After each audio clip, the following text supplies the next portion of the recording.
50 টাকায় বিয়ার সেভিং, 70 টাকায় hair cutting, তাও গাইস আবার এইরকম লাক্সারি স্যালন। তো তোমাদের মনে এবার অনেকের কোয়েশ্চেন থাকবে যে দাদা লোকেশনটা, তো শুধু লোকেশন না, লোকেশনের সঙ্গে সঙ্গে জানাবো আরো কি কি সার্ভিস তোমরা এখান থেকে পেয়ে যাবে। তো গাইস তোমাদেরকে প্রথমত চলে আসতে হবে কান্দি হোমতলা। তোমরা যদি জামে মসজিদ রোড হয়ে আসো তাহলে আমাদের শপটা পড়বে ডান দিকে, আর যদি তোমরা হোমতলা রোড হয়ে আসো তাহলে আমাদের শপটা পড়বে বাম দিকে, ঠিক স্টাইল হাব থেকে 50 মিটার এগিয়ে এসে। আর এখানে চলছে গাইস ঈদের একদম স্পেশাল সহ ধামাকাদার অফার।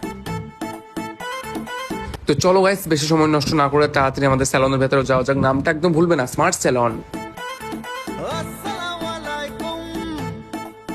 তো চলো গাইস এবার তোমাদেরকে বলে ফেলবো যে এখান থেকে তোমরা কি কি সার্ভিস পেয়ে যাবে। তো প্রথমত গাইস তোমাদেরকে যদি কালারের কথা বলি, কালারের মধ্যে তোমরা পেয়ে যাবে colour Garnier, colour L'Oreal, colour tricks, colour Matrix, colour ইলুভা, colour burgundy, black cherry, L'Oreal. আর হ্যাঁ গাইস এই সব প্রোডাক্ট গুলো থাকছে ব্র্যান্ডেড এর সঙ্গে। আর গাইস তোমরা এখান থেকে হেয়ার স্পাতে পাচ্ছ hair spa L'Oreal, hair spa normal. D10 এর মধ্যে থাকছে D10 রাগা, D10 জডিও, D10 অক্সিলাইভ, D10 ওথ। আর